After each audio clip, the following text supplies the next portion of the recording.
Mtazamaji wa The Golden Boot, karibu kwenye time ambayo tunaenda kuzungumza kuhusiana na mchakato wa kocha mkuu ndani ya klabu ya wekundu wa Msimbazi Simba. Leo tumeamka na story ambayo inamhusu Miguel Angel Gamondi ambaye anatajwa kwenda kuchukua mikoba ya Dimitar Pantev aliondolewa kwenye kikosi cha wekundu wa Msimbazi Simba. Leopard John atatupitisha kuona falsafa za Miguel Gamondi zinaendana na kile ambacho Simba Sports Club wamekuwa wakikiamini kwa muda mrefu na aina ya wachezaji waliopo kwenye kikosi cha Simba. Endapo Miguel Gamondi ndiye atakayekabidhiwa mikoba ya kwenda kuanoa, anaendana na kile ambacho wachezaji walichonacho. Leopard John, Gamondi, kutokana na ulivyomuona akifundisha Young Africans, akifundisha Singida Black Stars, na namna ulivyoona timu ya taifa ikicheza dhidi ya Kuwait, na aina ya wachezaji waliopo ndani ya kikosi cha Simba Sports Club, ni mwalimu sahihi kwao? Yeah, of course kila mwalimu anakuwa na falsafa zake, lakini kwanza tumzungumzie Gamondi kiasili. Kila mmoja anafahamu Gamondi ni raia wa Argentina, taifa la Amerika. Lionel Messi. Yeah, unajua makocha wengi ama falsafa ya mpira wa Argentina wamekuwa wanacheza mpira ambao unaitwa Joga Bonito kwa lugha ya Kiargentina, lakini ukizungumza kwa lugha ya Kiingereza unakuwa unazungumza beautiful football, yani mpira mzuri kwa tafsiri ya lugha ya Kiswahili. Kwa hiyo Gamondi muda mwingi amekuwa anaenjoy kucheza mpira. Hiyo ndio falsafa yake, yani muda mwingi akiwa na mpira anaenjoy kufanya vitu vingine, anampa uhuru mchezaji kufanya kile ambacho anajisikia, huku akiwa anafanya matendo ambayo yanakwenda kuwa transitions ambayo ni perfect.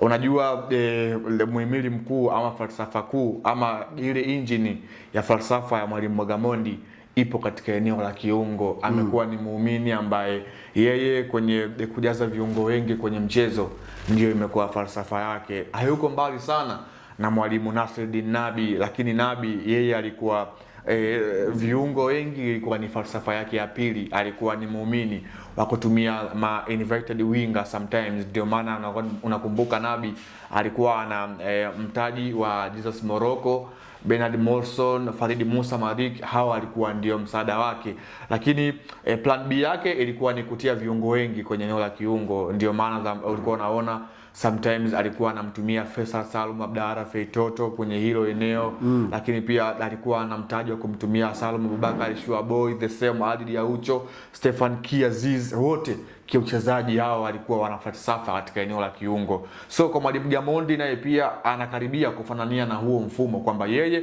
uwepo wa viungo wengi kwenye eneo la kiungo linampa yeye kuweza kumiliki mpira, ambapo yeye ndio falsafa ambayo anaifahamu vyema ama ndio muumini wa hiyo falsafa. And then amekuwa akihitajika sana kwenye kufanya transition, yani yeye amekuwa hataki kufanya ile transitions ya polepole, kwamba kupiga pasi nyingi nyuma huku timu ikiwa inatembea polepole. Yeye amekuwa ni kupiga pasi mbili timu ishafika golini. Hiyo ndio falsafa yake. Unakuja kuangalia hata msimu uliopita akiwa na Young Africans, ilikuwa ndio silaha yake kubwa, kwamba alikuwa na wachezaji ambao wana kasi kwa sehemu moja ama nyingine, huku wakiwa wanafanya transition kwa haraka. Pasi ndefu muda mwingi ndio imekuwa falsafa yake, huku akiwa anategemea wale wachezaji ambao kwenye hizi ranks mbili, kwa maana kulia na kushoto, wao wanafanya mikimbio kwa haraka. Ukija kuangalia aina ya hiyo ya hao wachezaji kwenye klabu ya Simba wanao yupo mmoja tu. Mwingine ni nani? Ya ukiachana na Elie Mpanzu, mwingine yupo ni Kibu Denis Prosper ambaye anaweza kuofa. Kibu Denis ni winger passe ambaye unaweza ukamtumia of course wings. Kibu Denis Prosper kwenye dribbling anakupa kitu ambacho kiko perfect. Mpira ukiwa mguuni unaamini kwamba uko kwenye mguu salama Kibu Denis Prosper. Hiyo pia ni falsafa ambayo Gamondi alikuwa anaimudu, ama ni kitu ambacho anakipenda katika falsafa yake. So just imagine wakati yupo na Young Africans, Pacome Zouzoua alikuwa anaenjoy, alikuwa ndio ball carrier. Yani Pacome wakati anakimbia na mpira, timu hiyo wakati Pacome yuko na mpira utamuona Maxim pia Nzegeli yeye akiwa hana mpira anajipossess kwenye eneo sahihi. The same utamuona mtu kama vile Stefan Kiazize wakati huo anajipossess kwenye eneo sahihi, ili ule mpira ambao utatoka kwa Pacome Zouzoua uende sehemu sahihi kwa viungo washambuliaji wa timu husika. Kwa hiyo kwa Simba unamwangalia Elia Mpanzu ana huo uwezo kwenye mikimbio, amekuwa yuko sahihi, anaenda huenda akaenda na sawa na mfumo wa Mwalimu Gamondi. The same kwa Kibu Denis Prosper, huenda akaenda na huo mfumo, lakini kwa Joshua Mutale Budo inaweza kuwa ngumu kutokana na aina yake ya uchezaji. Budo amekuwa anaenjoy kwenye kuwa inverted winger sana, anaenjoy kuwa winger ambaye yeye haendi wide sana, muda mwingi amekuwa anapendelea kukati na watu katikati. Hiyo imekuwa ni ngumu kutokana na yeye amekuwa na hiyo falsafa ya uchezaji kwa Joshua Mutale Budo, lakini mara kadhaa kama mwalimu akiwa na mpango husika huenda akawa chaguo sahihi kwa sehemu moja ama nyingine. Kwa hiyo mimi naamini kwa Simba kuna hao wachezaji ambao huenda wakawa wanaenenda. Njoo uangalie pia kwenye eneo la kiungo la klabu ya Simba, hasa kiungo cha ushambuliaji wana Morris Abraham, perfect number 10. The same kwa Jean Charles Ahoua, though kwenye kasi bado nitakuwa na mhukumu. Unahitaji sometimes kiungo mwenye kasi, ndio maana unakuta kwenye transitions alikuwa anamtumia Stefan Kiaziz kuwa kama vile funguo sometimes, kwamba wakati timu imefunga imeweka low block au mid block, Stefan Kiaziz alikuwa ni ufunguo kwa Jean Charles Ahoua kuweza kuwa funguo kwa timu ambayo imeshabana nyuma, imekuwa ni ngumu. Kwa hiyo unakuja kuangalia Simba wana mtaji wa mtu kama vile Morris Abraham ambaye anaweza kuwa funguo kwenye timu ambayo inacheza mid block au low block. The same pia kwa mtu ambaye amekuwa haimbi sana, Awesu amekuwa na hiyo kitu, though naye pia amekuwa hanahusishwa kwa sehemu moja ama nyingine kwenda kujiunga na klabu ya Mbeya City, lakini ni mchezaji ambaye kwenye eneo la namba 10 ana uwezo wa kwenda kuifungua timu pinzani kutokana na kile ambacho yuko nacho, ambao ni individual brilliance kwenye mguu wake, amekuwa anaweza kuutumia vizuri. Kwa hiyo Gamondi kwa aina ya wachezaji ambao wanawataka na ambao wanahusu ule mfumo wake ndani ya klabu ya Simba wapo na wanaweza wakamuofa kwa 100%. Njoo kwenye eneo la ulinzi la klabu ya Simba, Gamondi amekuwa ni mlinzi mwalimu ambaye anategemea walinzi wake wakati ni lazima wawe walinzi ambao wana contribute wakati timu inakwenda kufanya mashambulizi. Kivipi? Wakati timu ikiwa haina mpira, wakati timu ikiwa inashambulia, utamkuta up back 4 pamoja na 5 wamesogea kwenye eneo la kiungo, and then number 6 pamoja na number 8 wao wametawanyika katika zile ranks kwenda kukava nafasi ya fullbacks namba 2 na fullbacks namba 3, huku 4 na 5 wao wakiwa ni kama vile ndio walinzi wa ile midfielder, and then kulikuwa na namba 10 katika eneo la edge ya box ya timu pinzani. The same kwa wakati huu akiwa na Singida.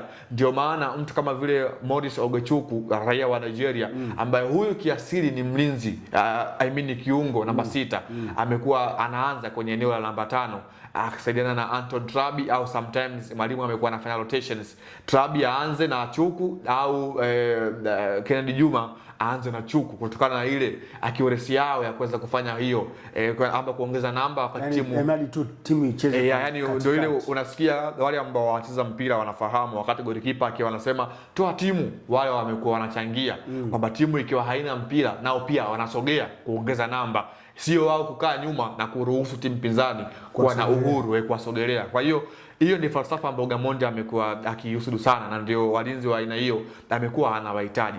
Kwa Simba pia walinzi wa aina hiyo wana mtu kama vile Lucien Derac, tumemwona kwenye kupiga area balls amekuwa bora, kwenye kuwini area balls amekuwa bora. The same kwa Wilson Nangu kwenye hilo eneo amekuwa bora pia. Kwa The Sharks namzungumzia Abdurazak Hamza amekuwa bora, though yuko injuries, lakini mlinzi ambaye kwenye eneo hilo amekuwa bora. Kwa hiyo kwa Gamondi aina ya wachezaji ambao wana mudu falsafa yake kwenye kikosi cha timu ya Simba Sports Club wanapatikana kwa 100% kubwa. Ni wachezaji sasa kubali wenyewe ama kuamini kuingia kwenye mfumo wa Mwalimu Gamondi, itakuwa ni rahisi na mafanikio ya klabu ya Simba kwa sehemu moja ama nyingine. Lakini kwingine ni mwalimu ambaye ana experience kubwa, anafahamu jinsi gani mpira wa Tanzania unataka, ana experience kubwa, amekaa na Yanga takriban misimu 2 na amekuwa ni mwalimu ambaye anajua kuwin mechi kubwa, ni mwalimu ambaye anajua mechi kubwa zinachezwaje, na hiyo ndio moja kati ya sera za walimu bora barani Afrika. Inatakiwa uwe hivyo, uwe unafahamu kuzicheza hizi mechi kubwa, hasa zile ambazo za wapinzani wako. Ndio maana unakuja kuona Gamondi amekuwa anaweza kucheza hizi mechi, ndio maana head to head yeye na Simba ameweza kuwafunga takriban mara 2. Kwa hiyo ni mwalimu ambaye kwa Tanzania ana daraja lake fulani hivi ambalo amekwisha kutengenezea na ubora ambao una speak. Kwa hiyo ni mwalimu mzuri ambaye kila klabu inatamani kuwa naye. Hata wakati Young Africans wanamwacha, sio kwamba walimwacha kwamba akiwa wanapenda. Tunasema ni ile external force ndio ambayo ilifanya Young Africans kuweza kumwachia Miguel Gamondi na kutimkia huko ambako alikwenda na kabla ya kurejea kwenye kikosi cha Young Africans cha Singida Black Stars. Maana yake ni kwamba kama Simba watamtangaza watakuwa wamepata mwalimu anayeendana na timu yao. Yeah, of course ni mwalimu mzuri ambaye kila klabu inamhitaji. Ndio maana Young Africans walipomwachia alipata lili katika klabu ya Al Nassr ya nchini Libya, though hakukaa kwa muda mrefu kutokana na issues za kinizamu za mwalimu Gamondi, lakini ni mwalimu ambaye kile ambacho kilikuwa kinazungumzwa Yanga kwamba amekuwa anawapa uhuru uliozidi wachezaji na hiyo ni mentality created kwa kocha mwenyewe kwamba hataki kuwabana wachezaji wawe huru, lakini pia wawe karibu naye kwa kiasi. Ndio maana kile ambacho kilikuwa kinazungumzwa na yeye akiwa Young Africans kimekuwa ni athari kwa sehemu moja ama nyingine. Lakini by the way ni mwalimu mzuri ambaye kila klabu inamhitaji, kila klabu inatamani kuwa naye kwa sehemu moja ama nyingine. Ni mwalimu mzuri ambaye kila klabu inamhitaji, kila klabu inatamani kuwa naye ili iweze kufikia malengo yale waliojiwekea. The Golden Boot imekuwa powered na Mkuyu Fish Export. Wataalamu hawa wa kuchakata na kusambaza bidhaa kutoka ziwa Tanganyika, kutokea ziwa Victoria na bahari ya Hindi. Huko kote ukitaka bidhaa kutoka maeneo hayo niliyokutajia, unaweza kupiga simu namba 0743951080. Utapata bidhaa kutoka Mkuyu Fish Export.